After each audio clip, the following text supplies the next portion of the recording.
Pessoal, para começar então, gostaria de chamar aqui 3 pessoas muito especiais aqui para a gente, para compor esse painel, para falar sobre a jornada completa do Hospital de Amor. Já convido os 3 aqui para estar aqui com a gente, né, e a gente vai trocando na dinâmica aqui para falar sobre o processo de prevenção, primeiro. Então, gostaria de chamar a Paula Carvalho, para estar aqui com a gente, que é a pessoa de prevenção do hospital. Gostaria de chamar o David, também nosso gerente administrativo daqui do hospital, para falar sobre essa jornada de tratamento. David, bem-vindo e obrigado mais uma vez aqui. E reabilitação, né, pela primeira vez com a gente aqui, a doutora Ana Paula, para estar aqui com a gente. Bem-vindo também, doutora. Beleza. Pessoal, vamos começar então. Paulinho, fica à vontade aqui. David e doutora Ana Paula podem ficar à vontade aqui com a gente. Depois a gente tem essa troca, essa interação. Vai lá, Paulinho. Deixa eu passar aqui, ó. Bom dia a todos. Tudo bem? Obrigado pelo convite. É o 3º ano que eu estou aqui nesse grande evento e muito feliz, né, por ser convidada a passar um pouquinho para vocês do que o Departamento de Prevenção faz. Quem é a primeira vez que está aqui? Que bom, a maioria. Sou eu sempre que abro as palestras e eu gosto de saber quem já participou, quem não participou, para mim poder enriquecer os detalhes, porque prevenção, eu já estou aqui há 7 anos, quase 8, e a gente sempre tenta inovar, mas muita coisa é repetitiva, então por isso que eu gosto de perguntar. Vamos lá. Vai colocar primeiro? Eu acho que pode ser a apresentação primeiro.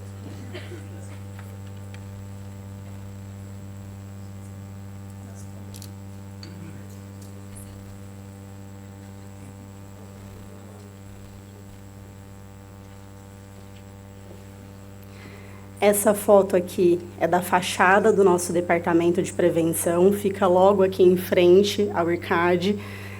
Vocês vão visitá-lo na quarta-feira, vou passar uma visita especial com todos, vocês vão adorar. E aqui, brevemente, a história do departamento de prevenção.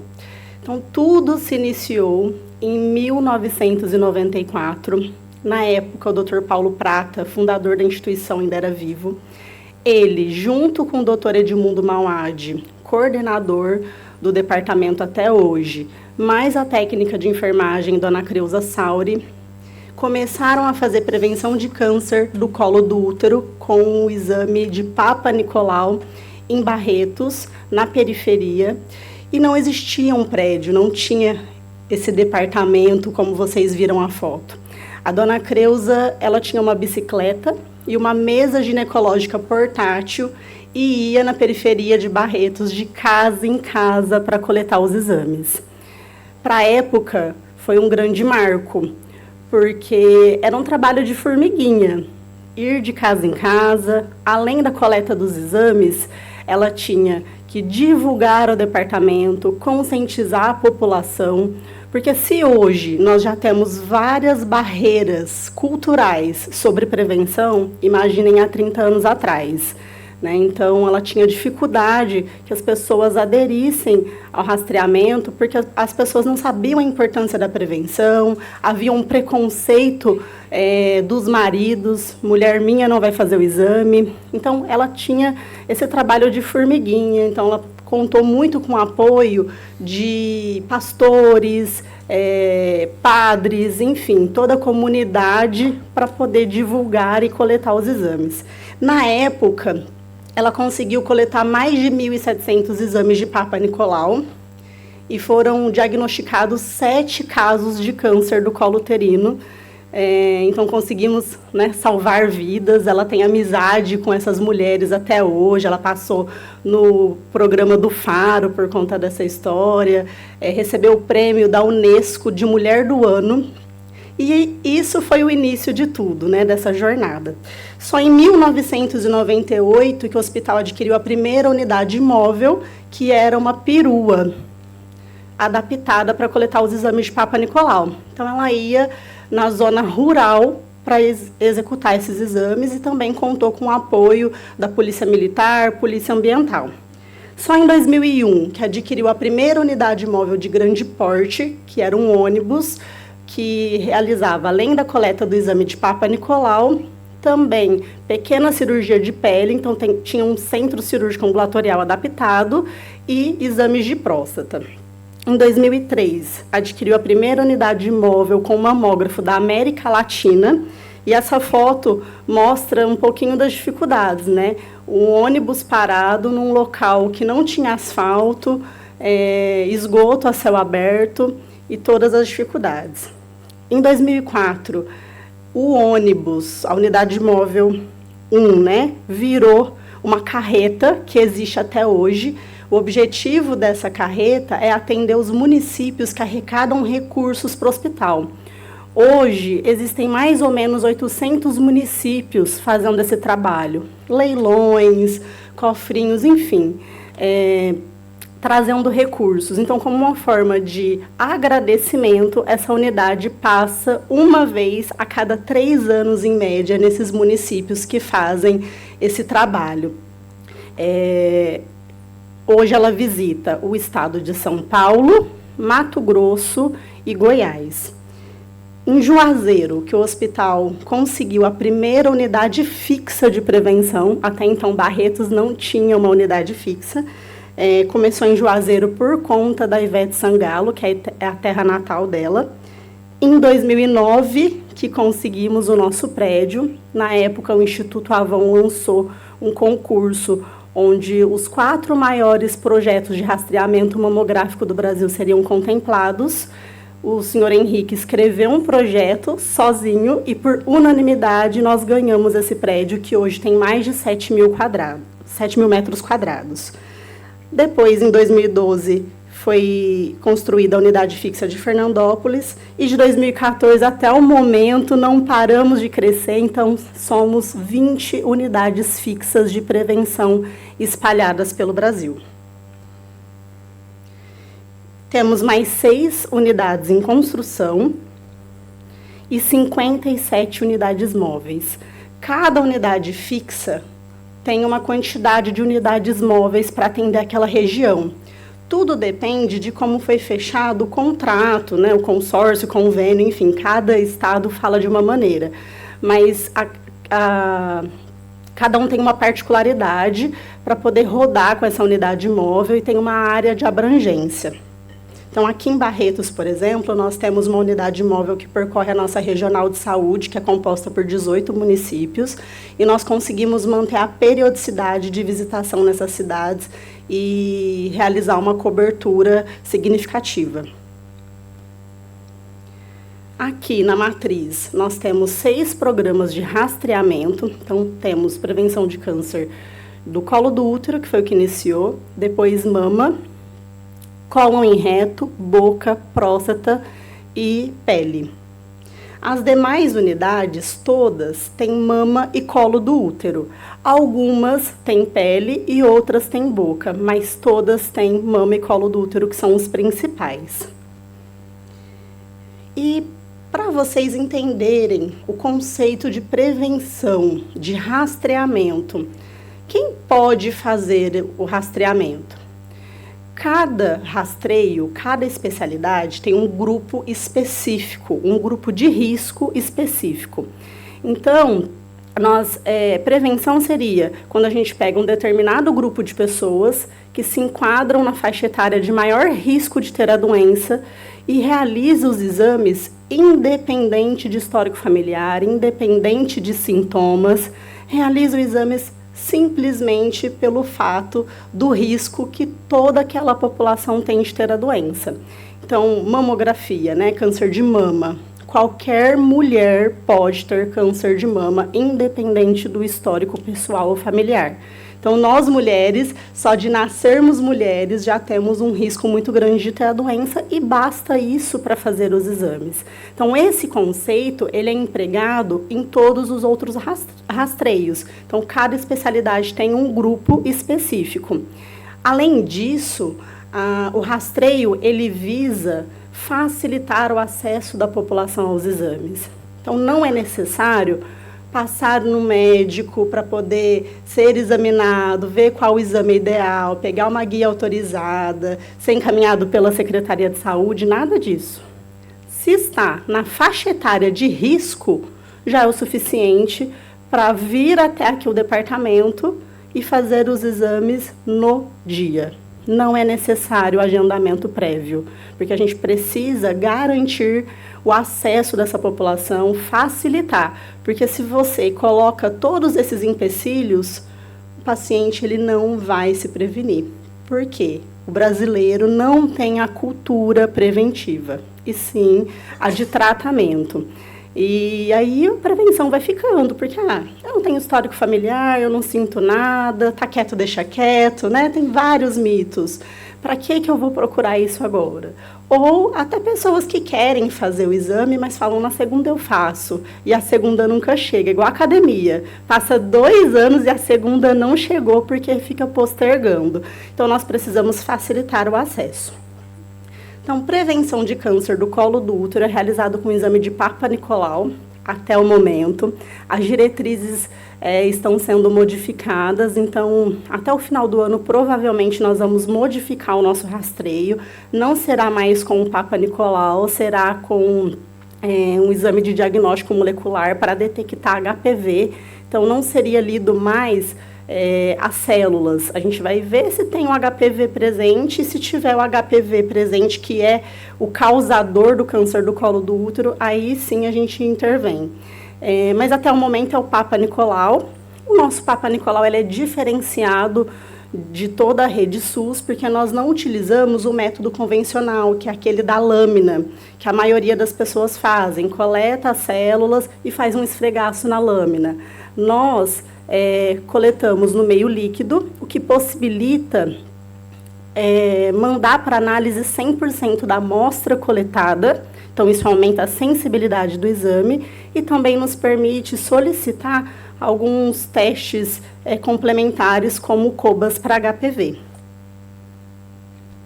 Então, a faixa etária, eu esqueci de falar, são mulheres dos 25 a 64 anos de idade que já tenham tido relação sexual. E aí, pelas diretrizes, se tem 2 exames consecutivos negativos, a gente pode rastrear essa mulher de 3 em 3 anos. Mas a gente não fala isso para a população, porque se falar que ela pode voltar em 3 anos, ela vai voltar em 10. Então, se necessário, a gente coleta anualmente sem problema nenhum.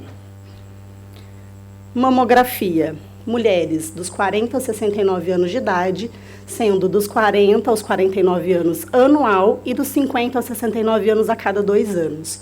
Nós somos a única instituição no Brasil que inicia o rastreio 10 anos antes do recomendado pelo Ministério da Saúde, né? O INCA fala a partir dos 50, nós fazemos a partir dos 40. E aqui algumas fotos, vocês vão conhecer o departamento, mas algumas fotos das nossas salas, são todas salas humanizadas, que têm o objetivo de diminuir a ansiedade da mulher, distraí-la durante o exame, porque todo mundo já escutou falar que a mamografia é um exame chato, um exame que dói. Nós dizemos que o exame não dói, ele é um exame desconfortável. Por quê? Dor é subjetivo, varia de pessoa para pessoa. Então, é um desconforto que salva vidas, é um desconforto que demora ali no máximo 1 minutinho, mas não um minuto eterno. A gente faz o exame, são 4 compressões de 15 segundos em média cada um. Então, aperta a mama da mulher, automaticamente o mamógrafo solta essa mama, então é muito rápido. E eu, particularmente, já fiz mamografia, e eu estava tão tensa esperando o momento da dor, que eu estou aguardando até agora, porque acabou o exame e eu não percebi. Porque eu falei, gente, e aí, cadê esse momento? Acabou e foi muito tranquilo, então é muito subjetivo isso. Prevenção de câncer do colo do útero. Nós somos a única instituição SUS que faz esse rastreio. Por quê? O ideal seria fazer colonoscopia direto. Toda a população que está na faixa etária de maior risco. Mas a colonoscopia é um exame de difícil acesso, caro, invasivo, não conseguimos oferecer a todo mundo do grupo de risco. Então, nós utilizamos um teste de triagem, que é o FIT, que é a pesquisa de sangue oculto nas fezes. Então, homens e mulheres dos 50 a 65 anos de idade coletam o FIT. Se o FIT dá positivo para sangramento oculto, não quer dizer que a pessoa tem câncer, mas a gente precisa continuar essa investigação. E aí, sim, nós convocamos o paciente para fazer o exame de colonoscopia. De acordo com esse resultado, o paciente vai ser seguido e vai repetir esse exame em 1 ano, 3, 5 ou 10 anos. Câncer de cólon reto é pouco falado, mas é o segundo câncer que mais acomete os homens e as mulheres no Brasil. Então, nas mulheres, nós temos em primeiro lugar mama, segundo intestino. Nos homens, primeiro lugar próstata, segundo intestino.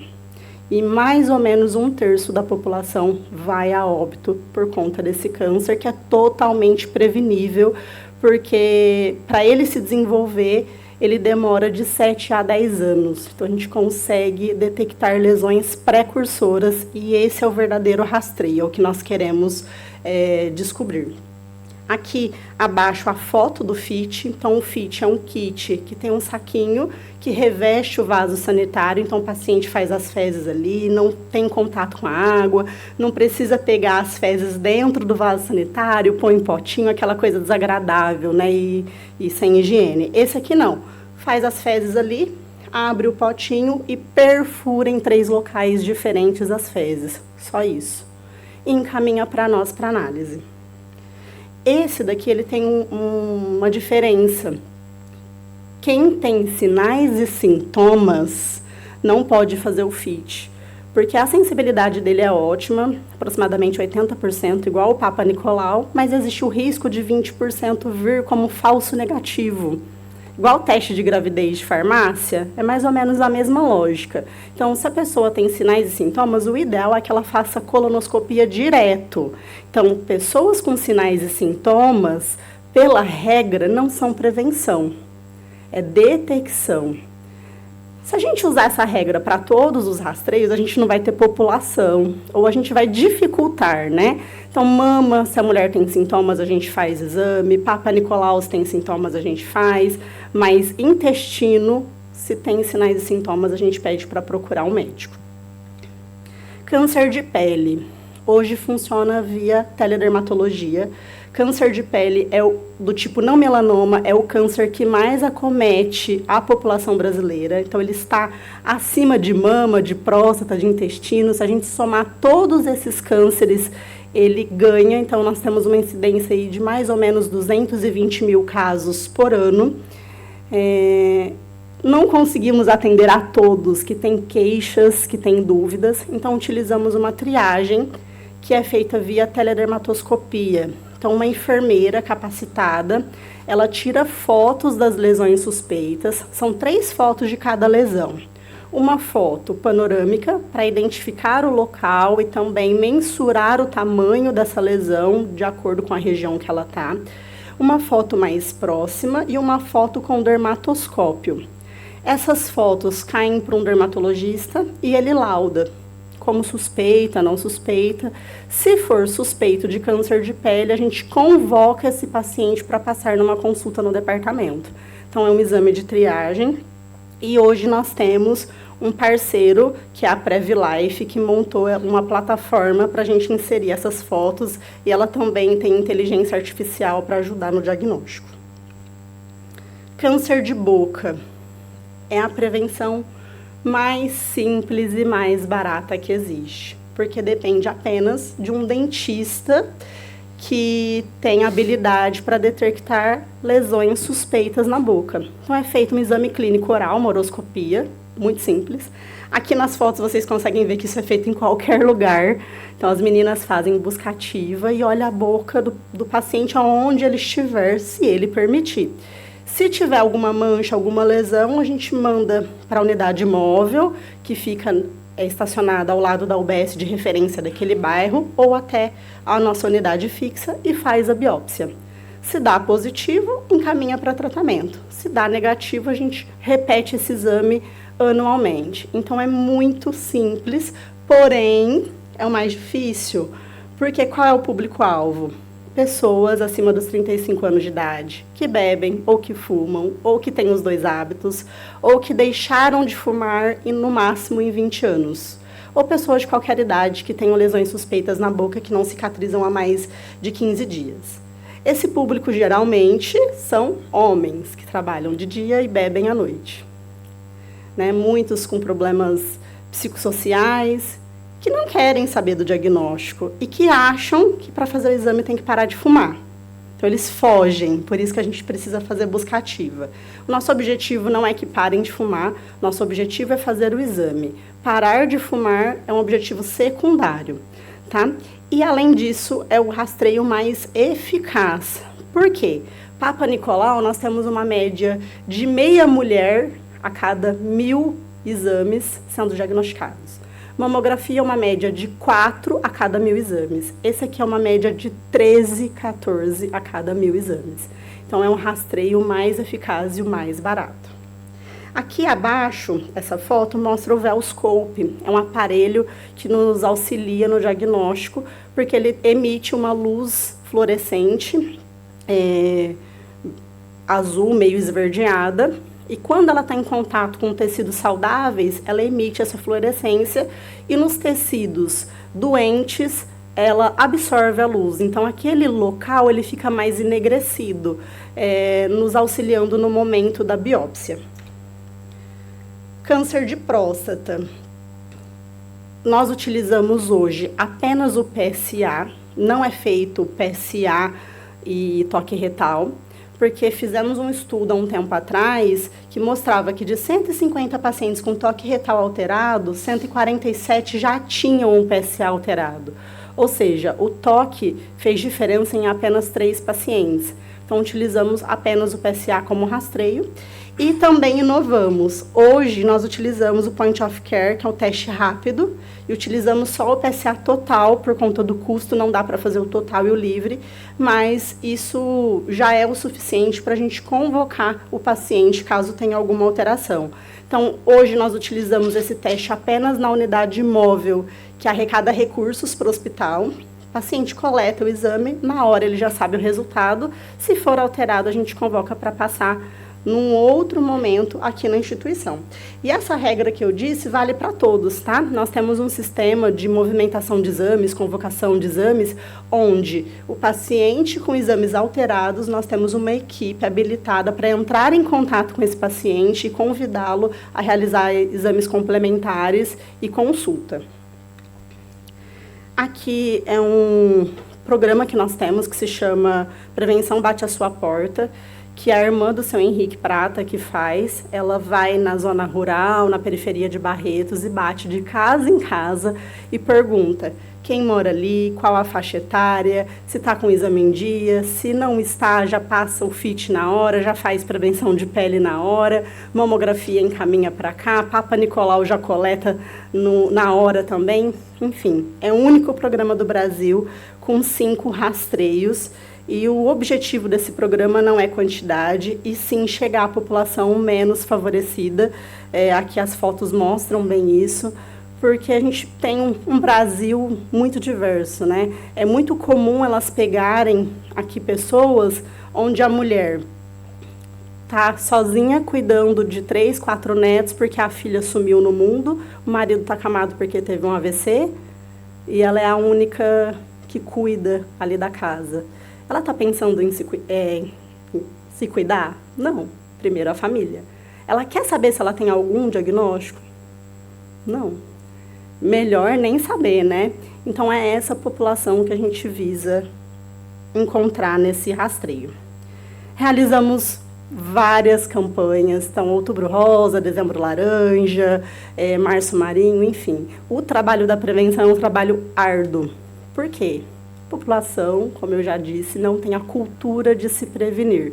Então, a gente precisa pegar aí no chicote, né, no laço, porque eles não querem fazer exames. Então, precisamos divulgar, conscientizar, fazer busca ativa, campanhas. Montamos um Uber da prevenção, para poder passar nas unidades básicas de saúde de Barretos e trazer a população até aqui para fazer exames.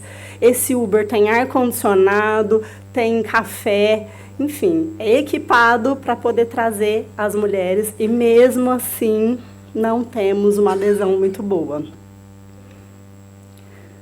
Aqui, bem resumido, os nossos dados, para vocês terem uma ideia da dimensão da prevenção.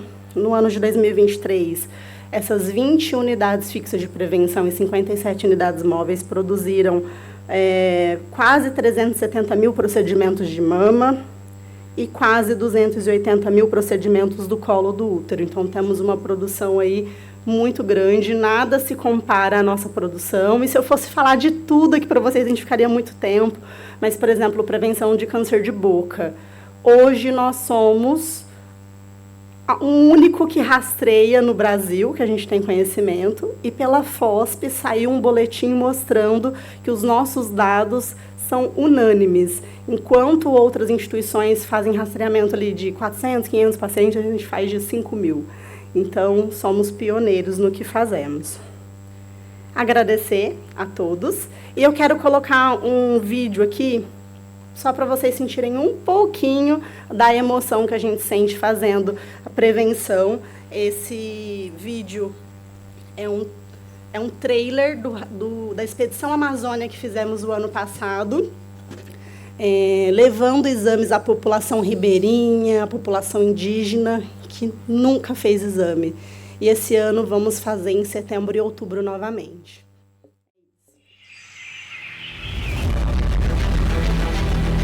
Amar não é um desejo. Amar é uma decisão. E a força do amor faz com que todos os caminhos sejam possíveis. Levar o direito de receber saúde com dignidade é o que nos move. Foram 5.000 quilômetros, 9 cidades, quase 1.000 exames e mais de 80 cirurgias. Uma oportunidade dessa talvez seja a única. Viajamos a noite toda remando para poder chegar aqui. A gente conversou com o pessoal da Secretaria de Saúde e, por exemplo, a cidade não conta com um dermatologista. Faltam mais 100 quilômetros aí, a gente pegou ponte quebrada no caminho e a estrada estava molhada e a carreta enterrou. Esses 12 anos aqui ontem foi para acabar com a gente, viu? Essas ações, ela toca no coração do ser humano.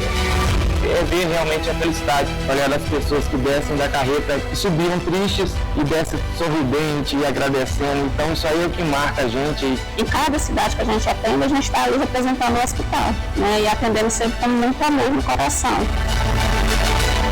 Esta é a Expedição HA Amazônia.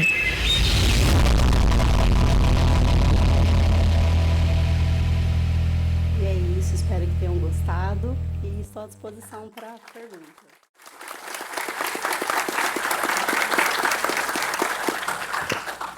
Obrigado, Paulinha. David, a gente vai na sequência e depois a gente deixa as perguntas, as trocas para o final. Quem já tiver alguma dúvida, comentário, pergunta, aí pode deixar anotado, a gente abre uma sessão ao final. É super difícil, né? Falar depois da Paula, né, cara? Fica até complicado aqui pra gente, né? A gente tem, primeiramente, eu queria agradecer novamente assim, o convite. Acho que todos os anos eu participei, alguns aí assistindo. Já acho que deve ser o terceiro que eu tenho a possibilidade de estar aqui falando um pouquinho sobre o que é o Hospital do Amor, né? Então Paulinha falou muito bem aqui sobre o que é prevenção, mas a gente precisa agora tratar, né? Já que a gente teve algum diagnóstico, então a gente precisa entender como que vai funcionar isso. Diferente da Paula, eu não trago muitas fotos, ao contrário, eu trago mais uma fala aqui e para ter a curiosidade de vocês. Acho que mantém a visita deles, né? Eles vão fazer a visita na instituição, que eu acho que é isso também que agrega aí vocês conhecerem no nosso dia a dia uma rotina geralmente hospitalar e o que a gente faz de diferente aqui no dia a dia. E a gente espera muito que daí de vocês saem algumas ideias, né? Algumas coisas inovadoras, igual a gente já tem aqui nossos amigos, nosso casal maravilhoso do Mudita aí, que são parceiros nossos aí, já com uma aplicação de uma área que a gente tinha uma dor muito grande aí, de poder monitorar dentro de um centro cirúrgico a entrada e a saída do procedimento, o começo e o fim dela, né? Então ajudou bastante a gente. Então são coisas que foi dessas conversas aqui que a gente conseguiu adquirir. E mais outros aí que eu não vou lembrar todos aqui para poder comentar, tá? Então a gente vai falar um pouquinho sobre a jornada do paciente e como acontece, né? Então a gente já sabe como que é para prevenir, né? Então como que funciona, todas as áreas ali que a gente tem, todas as 20 hoje, se não for mais já, né? Toda hora abre uma nova aí, uma unidade física nossa de prevenção. Mas a gente tem as unidades que tratam oncologia no complexo total, né, de câncer. A gente tem aqui em Barretos, aqui, que é a que vocês vão conhecer. E dentro de Barretos a gente tem uma unidade câncer adulto e câncer infanto-juvenil e também uma unidade de cuidados paliativos. Então essa aqui fica aqui nessa cidade.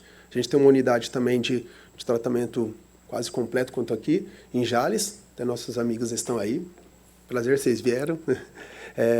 E também estamos com uma unidade em Porto Velho também, que já mostrou uma foto aqui, a Paulinha, da unidade, também em Porto Velho. Essas 3 são tratamentos completos em oncologia. E estamos com mais 3 aí engatilhadas aí, uma agora em Palmas, Tocantins, Lagarto, Sergipe e uma em plena construção aí, Goiânia, estado de Goiás. Então, assim, expandindo aí para tentar tirar o paciente de dentro aqui da região, né? Barretos, é impossível pensar que caberia Brasil aqui dentro, né? Então a gente precisa tirar, dar oportunidade para esses pacientes poderem tratar mais perto de suas casas, né? Porque a gente sabe que é um tratamento muito complicado e quanto mais a presença da família junto colabora com o êxito disso, tá? Então vamos falar um pouquinho. Então como que começa, né? Então a gente já sabe. Pronto, deu o diagnóstico de câncer. Como que eu vou conseguir tratar esse paciente, né? Então, assim, a gente costuma dizer 3 portas de entradas aqui na instituição.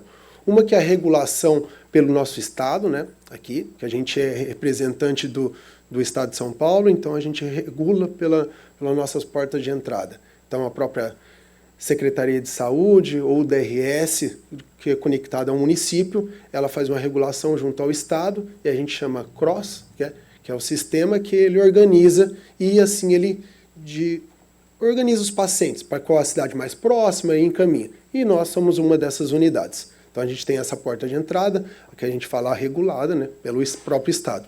E a gente tem a nossa própria regulação. Porque e o paciente que não tem como chegar a isso, né? A gente tem aqui, muito próximo da gente, Minas Gerais, né? Que aqui não dá nem 30 quilômetros. Então, como que esse paciente chega? Então, ele mesmo, ou com a ajuda da própria Secretaria de Saúde, pode nos encaminhar os documentos e exames necessários para a gente fazer uma nossa triagem interna. E aí a gente vê o caso necessário e como vai ser tratado esse caso. Então, geralmente a gente consegue colocar dentro de um período que é ali necessário para aquele paciente, e quando não acontece isso, porque acontece também, né? A gente, como eu disse, não cabe todos aqui, a gente regula para uma cidade mais próxima, né? A gente faz uma intercâmbio com uma cidade próxima.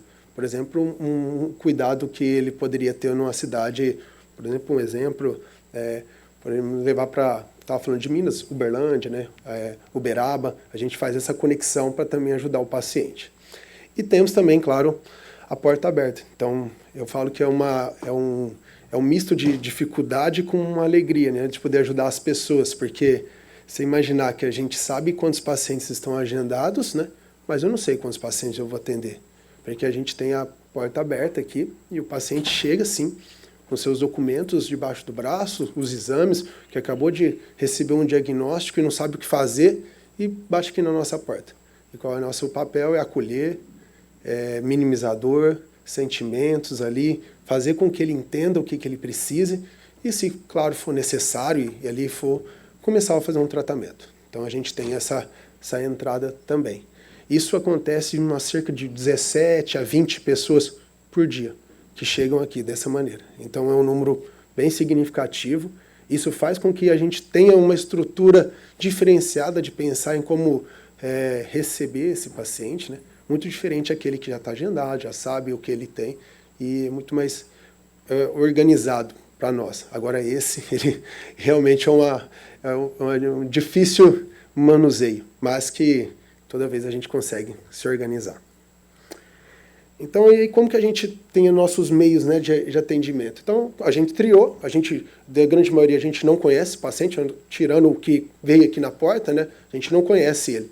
E hoje a gente usa um método que está cada dia mais dando muito certo, né, que é a teleconsulta, que é o nosso primeiro contato com esse paciente, ele na casa dele. Ele não precisa vir aqui, principalmente pelas distâncias, né? Aí isso a gente gera uma economia grande, não só para o paciente, mas também para o seu município, né? Que não precisa ter um transporte, pagar uma diária de um motorista, ou mesmo um lugar para ficar, né? Então a gente consegue antecipar isso em fazer já uma consulta bem mais rápida, a gente não precisa esperar um tempo, a gente consegue isso dentro da mesma semana, e ali que já conseguir, se precisa de algum outro exame complementar, já fazer a solicitação, já mediar alguma dor se estiver sentindo ali, então já adianta muito as coisas. Então a gente já consegue adiantar muito o caso, o que antigamente a gente aceitava um caso, demorava 2 meses para essa pessoa vir aqui, começar o seu tratamento, hoje em 1 semana a gente já tem esse primeiro contato. 2 meses, quando ele volta aqui, ele já volta pronto. Aí ele já volta para começar realmente um tratamento, que é o que eu vou assimilar aqui algumas coisas que a gente tem, né? Então, assim, a gente é um hospital completo, né? Então, a grande maioria do paciente oncológico, ele é cirúrgico, ele entra pela essa porta, é o principal modelo, mas vem crescendo cada dia mais o paciente já clínico, que a gente fala que é o paciente já em tratamento mais, digamos que precisando de mais recursos da instituição, né? Então já vem paciente com uma doença já avançada, sentimos, talvez por conta da pandemia, pode ser, acho que muita gente deixou de fazer a prevenção, tanto que a Paula fala, né? E aí agora a gente vê cada dia mais as doenças mais avançadas. Então um paciente que vinha, que a gente estadiava, ele fazia todo um cuidado para começar a tratar, ele já chega já consumindo recursos, né? Já precisa de um leito, já de internação, a gente já precisa colocar ele numa urgência, isso quebra também um pouco, né, as dificuldades que a gente tem aqui da organização. Então esse número também, cada dia a gente vem crescendo muito. Então a gente faz cirurgias, né, a gente trata quimioterapia, todos os tipos de drogas necessárias que o SUS fornece, a gente tem, não tem nenhum tipo de tratamento que o SUS faça, que a gente não faça, e, claro, muito mais ainda que o SUS, né. A gente tem aqui o nosso líder, seu Henrique, ele sempre fala assim pra gente, né, o que você faria se fosse sua mãe, né? Então, a gente sempre faz isso aqui com nossos colaboradores, nossos médicos. Como que tratar? Como você gostaria que fosse tratado? Não, tem essa droga aqui. Não, vamos correr atrás. Vamos correr atrás, vamos ver se a gente consegue, né? Vamos tentar algum financiamento, algumas tecnologias. Vocês viram um exemplo, né? Poucos hospitais têm uma área só de treinamento, igual a gente está vendo aqui, né? E vocês vão ter o orgulho de entrar lá dentro e entender que isso na prática realmente. Então isso faz com que a gente tenha mais carinho, né? Cara, eu posso fazer a diferença. Não é só o basal, eu faço a diferença mesmo. Então essa é a nossa ideia diária aqui. Então outra coisa também que eu falo que é revolucionar, como as meninas aqui viajam bastante em prevenção, eu também viajo bastante em unidades de tratamento completo, né? E a gente vê pouquíssimos hospitais que pensam no cuidado do paciente com a né? Com os atendimentos multidisciplinares, que é essencial.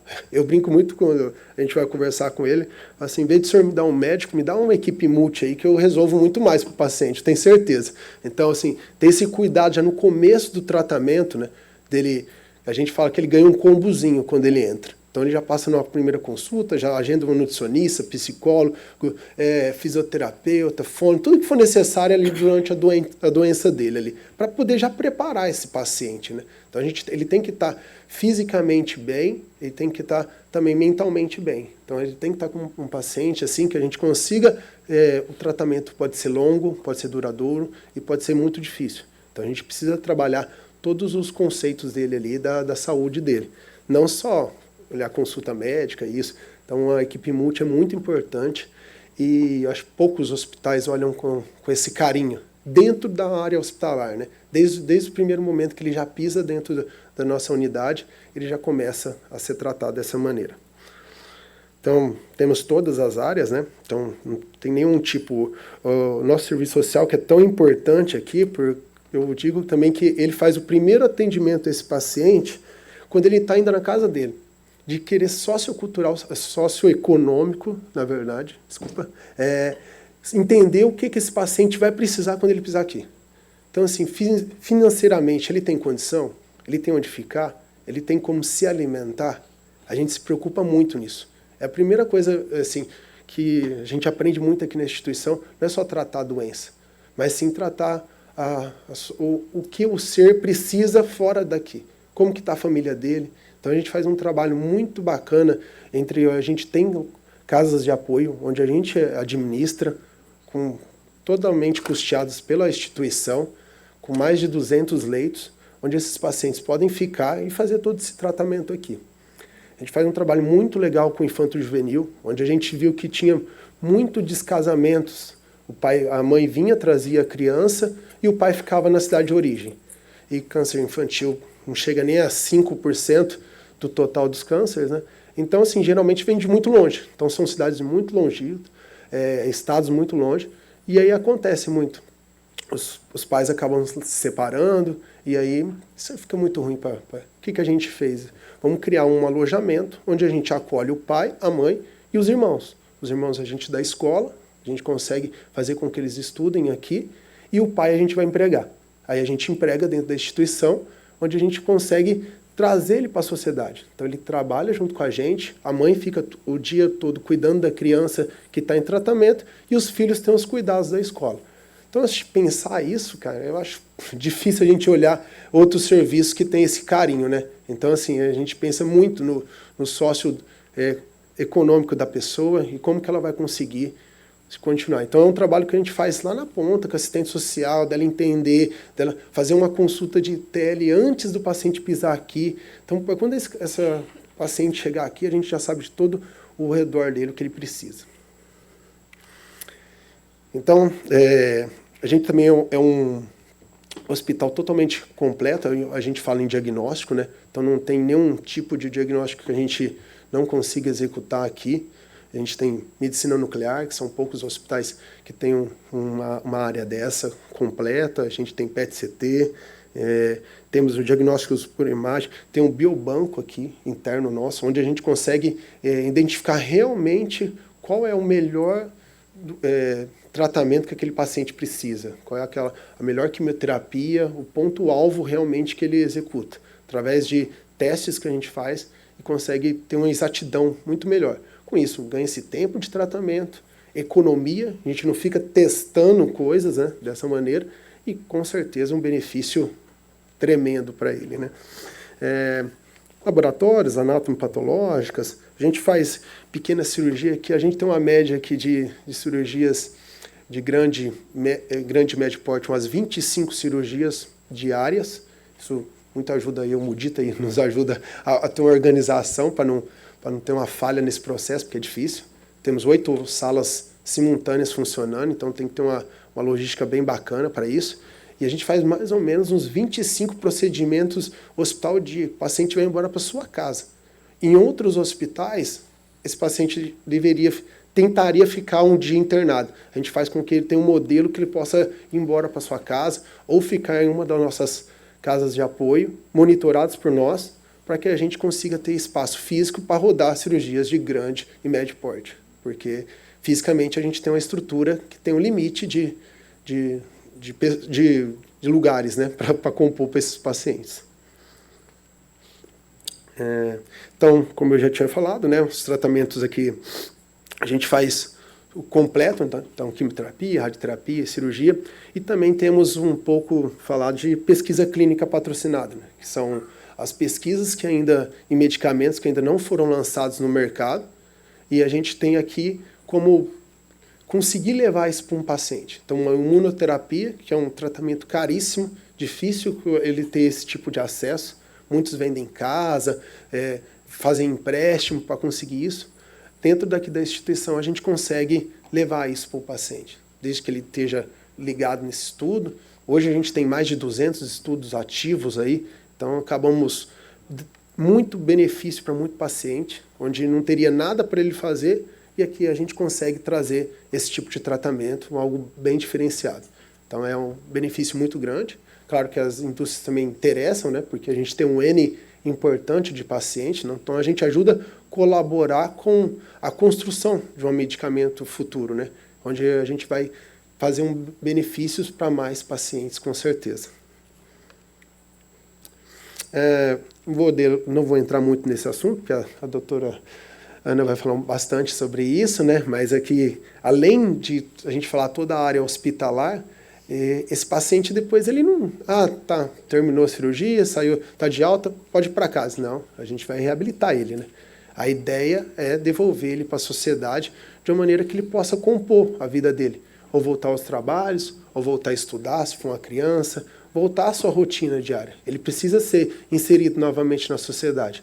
Então, assim, também acho um trabalho muito magnífico fazer isso, e poucas instituições têm esse carinho, esse contato com o paciente, de entender que ele precisa ser devolvido para o seu dia a dia.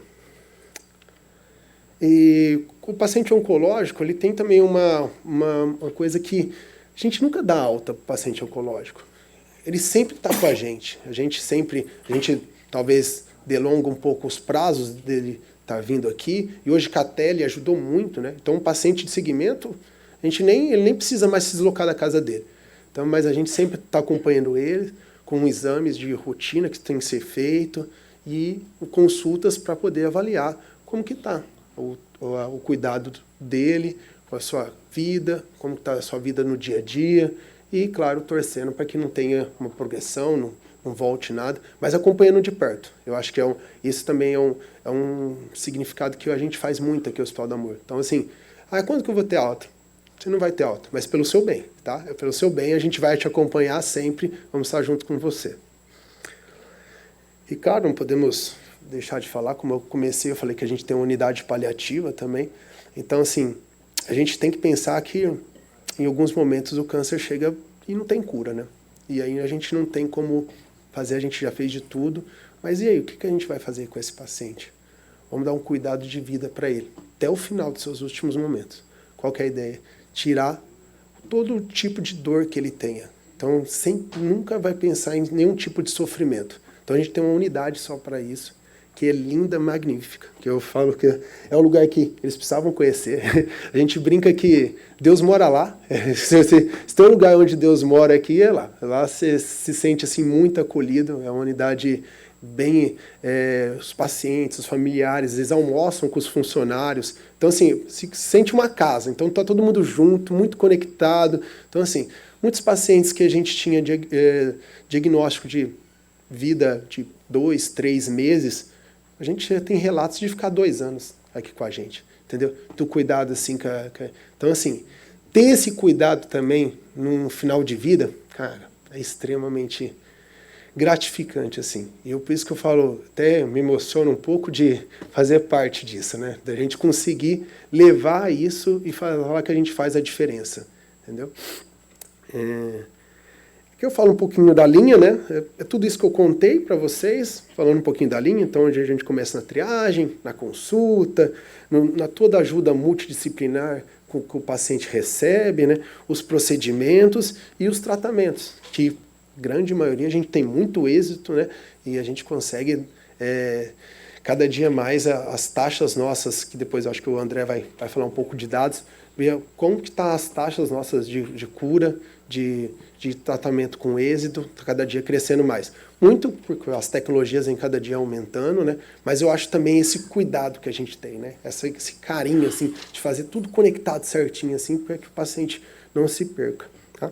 Então, a reabilitação e, assim, partindo para um segmento na casa dele, ou vindo pontualmente aqui, ou até numa unidade paliativa, se isso for o necessário, tá?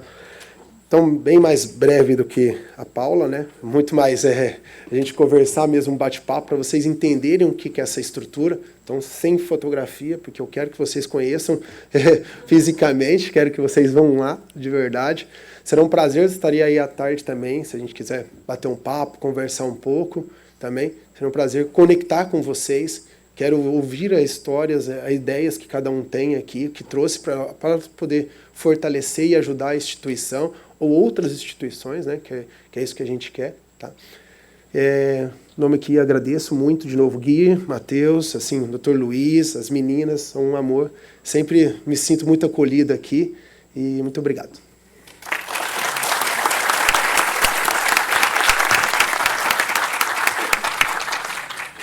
Obrigado, David. Por fim, mas não menos importante, a doutora Ana Paula, fica à vontade. Obrigada por estar com a gente aqui no Bootcamp.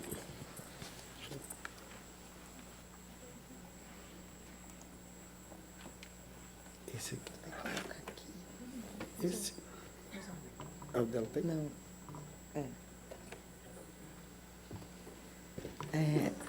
Bom dia a todos. Queria agradecer imensamente o convite do Arena, Matheus, a Ana, as meninas, o Gui, o Dr. Luiz, para falar da reabilitação, que eu hoje sou a coordenadora do Centro de Reabilitação do Hospital de Amor de Barretos. Eu sou neurologista infantil e estou aqui há 2 anos, então é a minha primeira vez aqui com vocês. E eu descobri o Arena recentemente também, o que vocês fazem, e fiquei extremamente apaixonada e já sonhando com os projetos, já conversando aqui com o Matheus, passando madrugada, imaginando o que vocês podem criar. Principalmente para a minha área, que tem sido um grande desafio. Claro que todos vocês ouvem falar, hoje o transtorno do espectro autista é um desafio imenso, para as famílias, para os departamentos médicos, para os convênios, e imaginem isso na saúde pública, né? Um desafio imenso, e a ideia principal é conseguir integrar essas crianças da maneira mais com equidade, que é o meu principal sonho de vida hoje, e minha inspiração para trabalhar aqui na Fundação. Então, a gente vai falar da jornada do paciente, como já foi falado aqui, a prevenção, o diagnóstico, o tratamento, e aí a gente vai falar da reabilitação. Então, a reabilitação, ela surge justamente do mesmo sentimento que o nosso patrono, Dr. Paulo Prata, colocou quando ele teve a ideia do hospital, que é o cuidar. E o olhar para o paciente como um todo, olhar com amor. Então, o nosso diretor, ele teve esse insight, assim, a gente trata e a gente precisa reabilitar esse paciente, e ele tem que ter um local para que isso ocorra, um local que ele seja acolhido e que tudo seja, que a gente consiga olhar para ele como ele merece, como um todo, com muito amor. Então, surge a reabilitação para reabilitação oncológica, justamente, e a reabilitação física, porque muitos pacientes, num pós-operatório, perdem muita massa muscular, pode perder movimentos, dependendo da patologia, né? Uma neoplasia cerebral, por exemplo, pode acarretar perdas significativas motoras. E aí, a reabilitação, ela começa assim, como uma reabilitação oncológica 1, que seria um SER 1, físico, principalmente.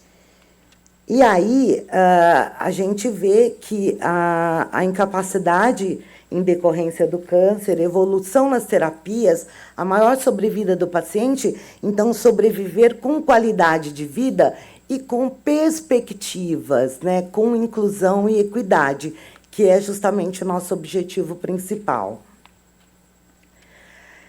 E nós somos tão inspiradores que a lei, foi sancionada uma lei estadual agora, que reconhece como uma política nacional de prevenção e controle a reabilitação oncológica, porque ela era feita e não tinha o custeio, porque a gente está falando aqui em saúde pública. tudo esse universo que a gente vivencia aqui no Hospital de Amor, na Fundação Pio XII, que para mim é um universo, tudo isso é realizado através do Sistema Único de Saúde, do SUS, claro, com apoio imenso de doadores, de patrocinadores, de pessoas que acreditam nesse projeto. Agora, hoje nós fomos tão inspiradores que foi sancionada uma lei que reconhece a reabilitação oncológica. Então, isso é incrível também. Então, hoje nós somos um SER 4. Quer dizer, de um SER 1, a gente pensou, por que não, né, fazer a reabilitação como um todo nas 4 modalidades, que é a reabilitação física, intelectual, auditiva e oftalmológica.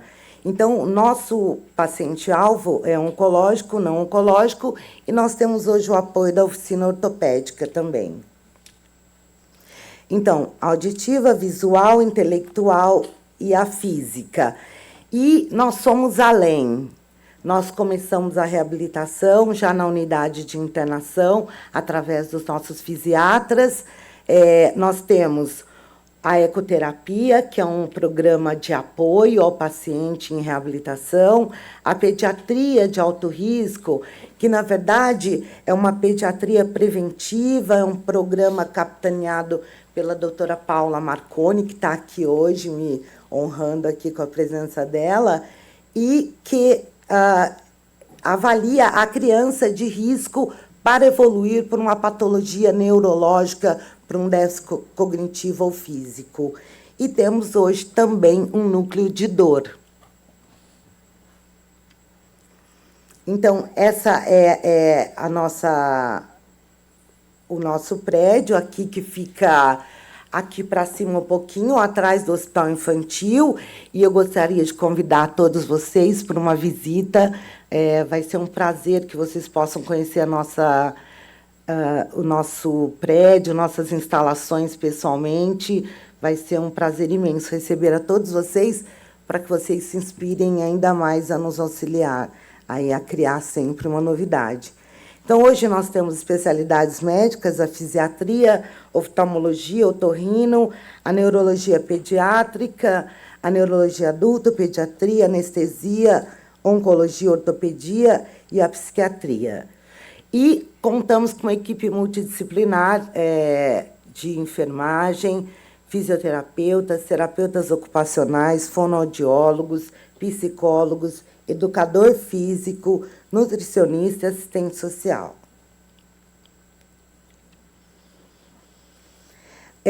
A reabilitação física, ela trabalha com diversas modalidades terapêuticas, com a cinesioterapia convencional, robótica, condicionamento físico e academia.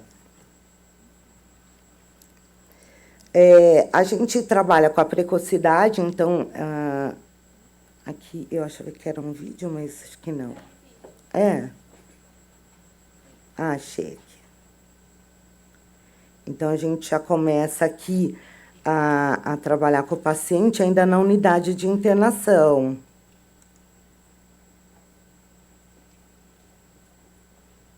Vocês veem, olha, a gente consegue fazer um movimento passivo com esse paciente ainda em UTI.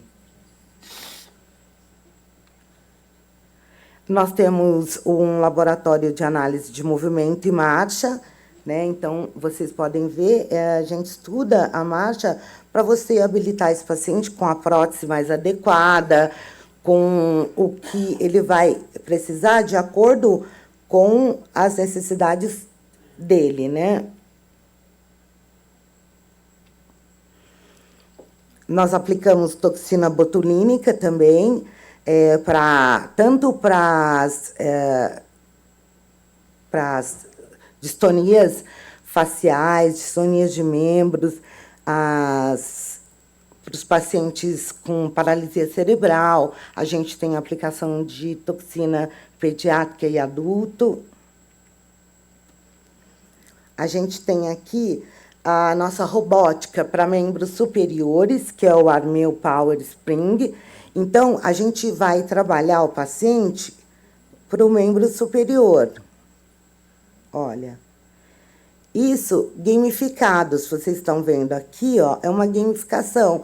Então, isso, tanto para o adulto quanto para a criança, é uma coisa que chama muita atenção. E aí, eles se interessam e participam, fica uma coisa dinâmica, né? Aqui, a parte de robótica dos membros inferiores, a gente tem o Locomate. Então, o Locomate é para marcha 100% dependente. Então, vou mostrar para vocês. Ó, o paciente, ele perde, é um paciente protetizado, ele perde a capacidade de marcha, e aqui o Locomate faz esse movimento, reativando o cérebro, assim, a retomar esse movimento e para que o paciente possa voltar à sua capacidade de marcha. Aqui já é o C1000, que já é uma marcha parcialmente dependente, que também o paciente consegue, e é gamificado também, ó, vocês vão ver no primeiro vídeo, e é super dinâmico, é adulto, criança.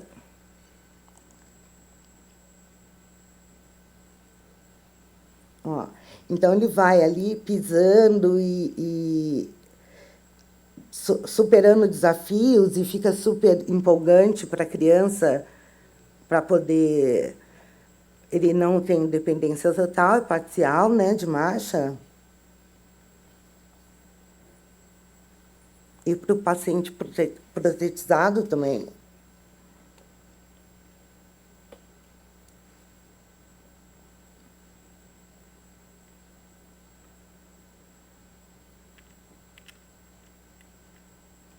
E aqui é o Andago, que já é um dispositivo só, marcha não dependente, mas para treino de marcha, porque quando o paciente tem uma ameaça de desequilíbrio, ele vai travar, né? Pega um pouquinho.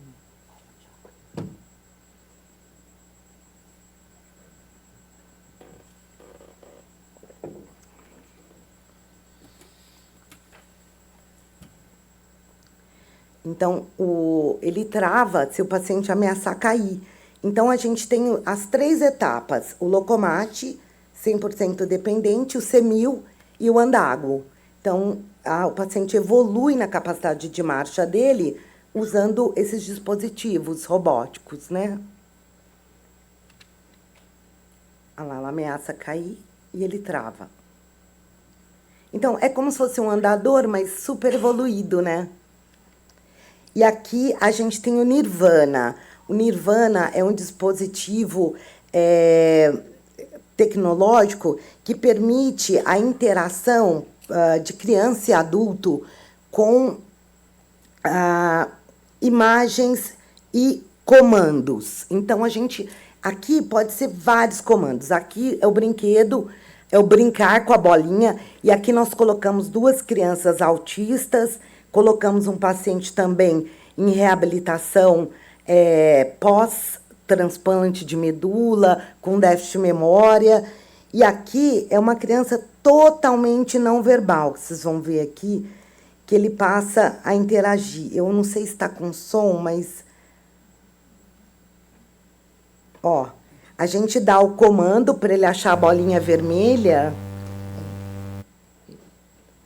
E aí... E ele, com o auxílio da terapeuta, e ele interage. Esse foi um programa doado pelo ALOC para reabilitação e deixou a gente super feliz, porque trouxe ganhos inacreditáveis. E por isso, mais do que nunca, eu estou emocionada de estar falando com vocês, porque tenho certeza que virão ideias incríveis para nos ajudar ainda mais esse projeto, né? E aqui são crianças totalmente não verbais que entendem o comando quando a gente gamifica ou coloca com imagens. E aí eles executam super bem o que a gente propõe para eles, que é uma coisa que, se você só falar, eles não vão entender e não vão fazer. Travou aqui, por quê? Hã? Não precisa bater com força. Aí, ó. Eu vou só repetir esse vídeo, porque ele é muito bacana. Tá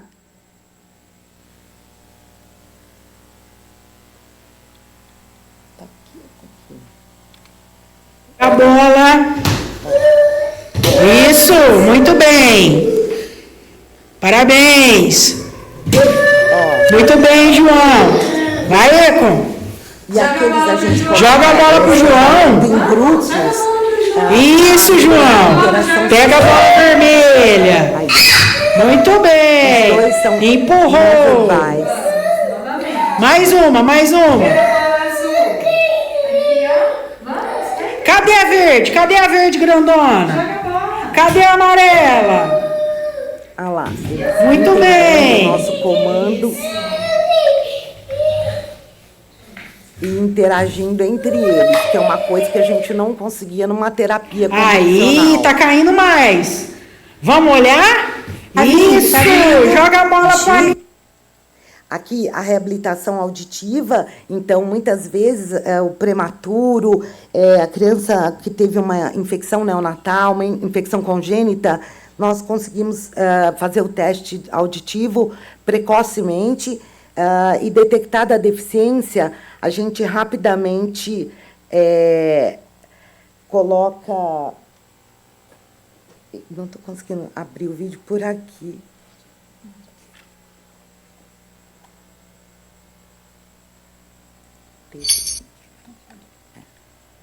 Esse aqui, o bebê. A gente coloca o aparelho auditivo adaptado e rapidamente, como vocês podem ver, a criança passa a interagir novamente. E esse teste auditivo é feito em até 7 dias, quando a criança recebe alta da unidade hospitalar. E aí, aqui o bebê já se comunicando, balbuciando, interagindo com o som. Então, a gente trouxe imagens, assim, do nosso dia a dia, para que vocês pudessem compartilhar conosco, assim, como é esse trabalho. E é um trabalho que a gente foi muito além do proposto inicialmente por um SER 4, que trabalharia exclusivamente da parte intelectual, por exemplo, a deficiência intelectual e o transtorno do espectro autismo. Nós somos muito além, como tudo aqui no Hospital de Amor, a gente sempre sonha e vai além, né? Então, nós temos aqui a intelectual, então, e muitos deles participam dos programas de física, de auditiva, de intelectual associados. Aqui eu tenho um outro vídeo que eu quero mostrar, que é um autista severo, num nível de suporte 3, é uma criança que tem um transtorno severo do processamento sensorial, e tudo dela ficou na fixação oral. Então, ela leva tudo à boca, e isso compromete o nosso processo de terapia. Pega. Terapia comportamental evoluindo para compreensão de ordens. Então, mas ela ficou naquela fase, uma criança de 4 anos de idade, mas se vocês observam, ela está na fase... Cadê o sorriso para te ajudar? Que é a fase oral. Cadê o sorriso? Né? Tudo para ela se regular, vai a boca. X.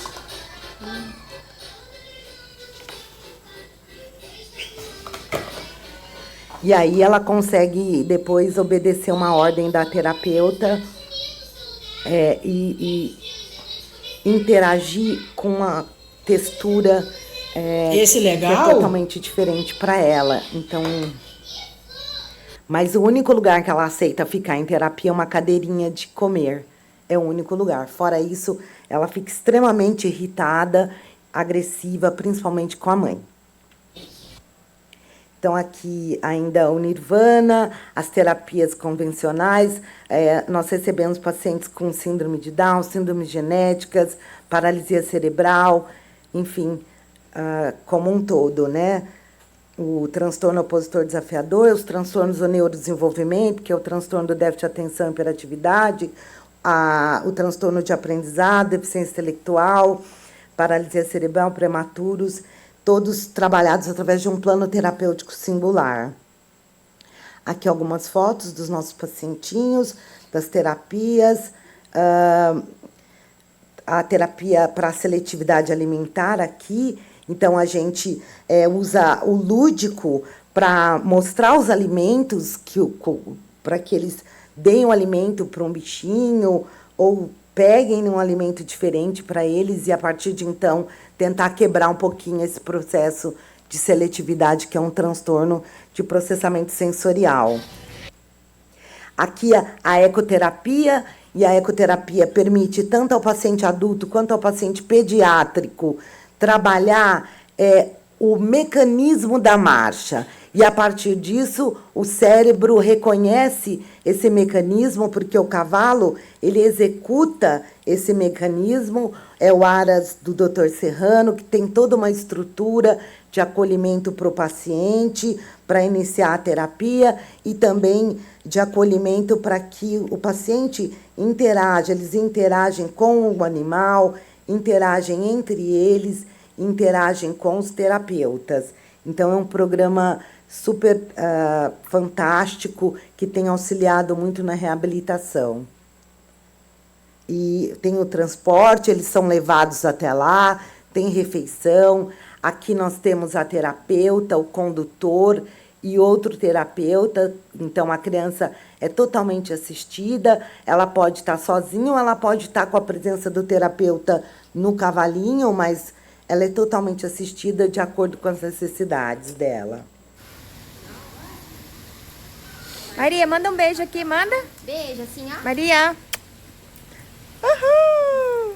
E aí eles super curtem, e essa é uma criança com uma deficiência física. A reabilitação visual, nós temos os recursos ópticos, eletrônicos, orientação, mobilidade e reabilitação de baixa visão ou cegueira total. Então, aqui nesse vídeo, nós temos um paciente em pós-operatório tardio de um crânio-faringioma em almaurose total, que é a cegueira, que perdeu a visão completamente e que hoje ele tem independência para se locomover, independência para se trocar, para pegar o alimento, ó. E ele super se diverte com isso também. Isso, muito bom. Ó. Procura isso. Sim, bota bem. Isso, muito bom. Ele é totalmente cego, tá? Ele não enxerga nada. Aqui, estimulação precoce, prematuros, infecções congênitas, como eu falei para vocês. Um trabalho de fisioterapia, terapia ocupacional, a fonoaudiologia para sucção e fala, o núcleo de dor e práticas integrativas, que nós recebemos principalmente os pacientes oncológicos para controle de dor, e o controle tanto com a terapia medicamentosa, como a prática integrativa, com acupuntura, aromatoterapia, cromatoterapia, o mindfulness, quer dizer, a gente utiliza todos os nossos recursos para acolher esse paciente.